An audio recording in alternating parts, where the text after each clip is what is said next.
कहते हैं विपंचतन्यु, सेकेंड वाला पर्सन, थर्ड वाला पर्सन है, तीसरा वाला आता है उसको कहते हैं नेय। नेय नाम सुना है कभी? हाँ, मेरे प्रवचन सुने हैं तो सुने होंगे। नेय व्यक्ति, तीसरे टाइप का व्यक्ति। अभी 4 टाइप्स है, उन 4 टाइप्स में से 2 टाइप्स हम लोग हो सकते हैं, इसलिए मैं ये बता रहा हूँ। और आप लोगों को क्या करना है ये मैं उसके बाद बताऊंगा कि अभी उस कैटेगरी में अगर हम हैं तो हमें क्या करना चाहिए ये मैं बताऊंगा, है ना, जिससे आप इस जीवन में श्रोतापन्न बन सके। जैसे श्रोतापन्न नहीं तो कम से कम श्रोतापन्न बनने के मार्ग पर अगुवा बनाने की, नहीं तो आप अभी नहीं बने तो अपना ये देह छोड़ने के बाद देवलोक में श्रोतापन्न कैसे बन सकते हैं ये बताओ। अच्छा है ना?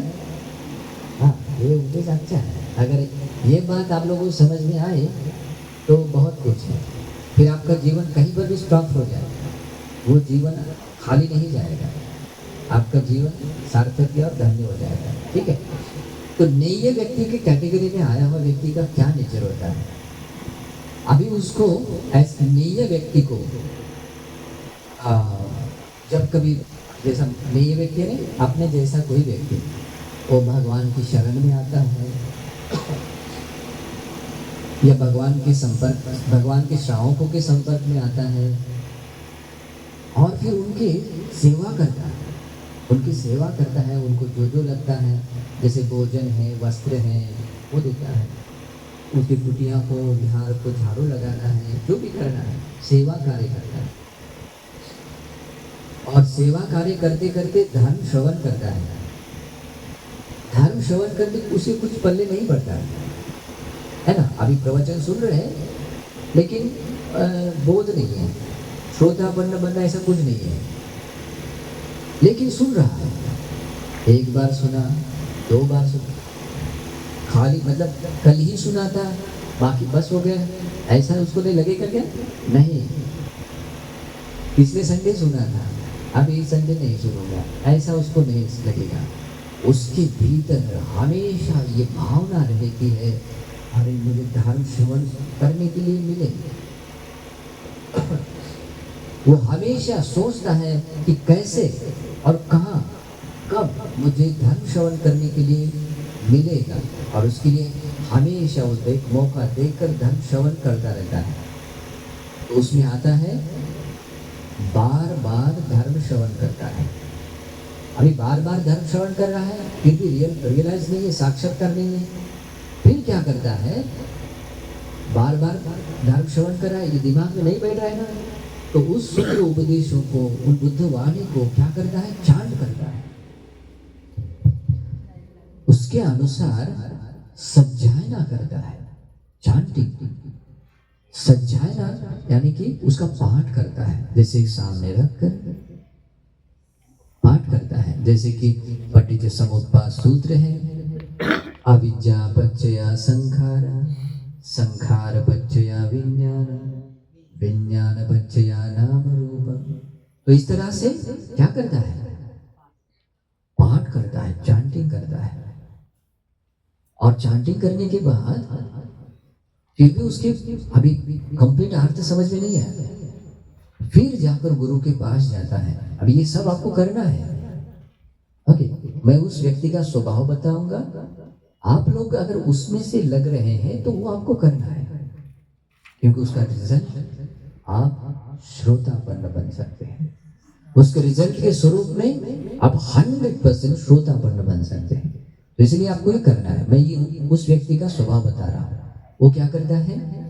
फिर धर्म सच्चायना कर लेता है, फिर भी कुछ नहीं हुआ, फिर जाकर अपने गुरु के पास जाता है, पूछता है कि बनते मैंने ये बात तो समझ ली है, लेकिन इसका अर्थ क्या है? प्रश्न पूछता है, ऐसा हुआ तो कैसा है? मुझे तो ऐसा ऐसा लग रहा है, लेकिन आखिर वास्तव में कैसा है? उसको प्रश्न करते हुए, प्रति प्रश्न करते हुए क्या करता है? उस बात को समझने की कोशिश करता है। आश्चर्य बात है उपासक को, ये स्टेप अगर समझ में नहीं आए नुकसान हो गया।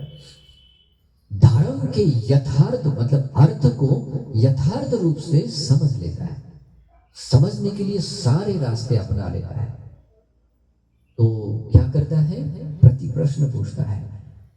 फिर प्रति प्रश्न पूछकर जब वो अर्थ एकदम क्लियर हो गया, स्पष्ट हो गया, फिर उसके बाद में वहां से उठकर फिर एकांत में जाता है।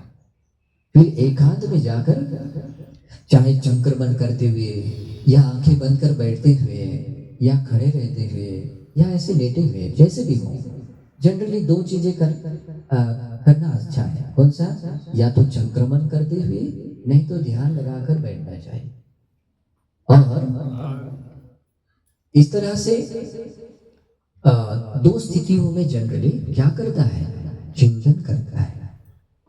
चिंतन करता है कि मैंने वो बात जो सोची थी, मतलब जो जिस अर्थ को मैंने किया समझा था, वो अर्थ सचमुच कैसा है, इस बात को वो सोचता है, लेकिन फिर भी क्लियर नहीं हुआ, लेकिन उसके बारे में सोचता है। फिर क्या करता है, वाणी से परिचित करता है। वचसा परिचिता, वाणी से, मुख से, शब्दों से बोल कर या तो किसी को बताता है, जैसे कि धर्म की जो देशना दी जाती है, या तो उसको वो इस तरह से बताता है, नहीं तो कोई नहीं तो अकेला ही बोल देता है आगे। फिर उसके बाद में जब अर्थ उसको क्लियर हो, जैसे देखिए अभी मैं आप लोगों को ये बात बता रहा हूँ, ये बात बताने से जो मेरा जो ज्ञान है वो और उसका इंक्रीज हो जाता है, मतलब क्लियर हो जाता है। ये धर्म बताने का एक लाभ है, ठीक है। तो इस तरह से वो धर्म के अर्थ को वो सही तरीके से पकड़ लेता है और फाइनल कंक्लूजन आता है कि यस, ये बात ऐसी है, मतलब भगवान ने बताई हुई ये बात इस अर्थ से है करके बोध जब स्थिर हो जाता है, इसको कहते हैं धर्म ज्ञान। क्या कहते हैं? धर्म ज्ञान। उससे पहले का अर्थ ज्ञान, यानी कि भगवान ने जिस अर्थ से जो धर्म बताया है उसी अर्थ से वो बात जब समझ लेता है, सुन लेता है, तो उसको अर्थ ज्ञान कहते हैं। और जब ये फाइनल कंक्लूजन तक आता है कि हाँ भगवान ने ये बात ऐसे बताई है, तो उसको कहते हैं धर्म ज्ञान, अर्थ ज्ञान। और ये धर्म ज्ञान जब एक होता है, फिर उसके बाद में जब ऐसे धर्म साधना में शाला में आकर ध्यान मुद्रा में बैठकर भगवान बुद्ध ने जिस अर्थ से जो धर्म बताया उसी अर्थ के अनुसार योनिसो मनसिकार करता है। योनिसो मनसिकार करता है, उस योनिसो मनसिकार को कहते हैं विपस्सना। क्या कहते हैं? विपस्सना। और ये योनिसो मनसिकार को दूसरा शब्द है, उसको बोलते हैं सम्मर्शन करना। जैसे कि पंचोपादान स्कंद है, धातु है, आयतन है, पटिसमुत्पाद है, आर्य सत्य है, सतिपट्ठान है, उसके अनुसार क्या करता है सम्मर्शन करता है, योनिसो मनसिकार करता है।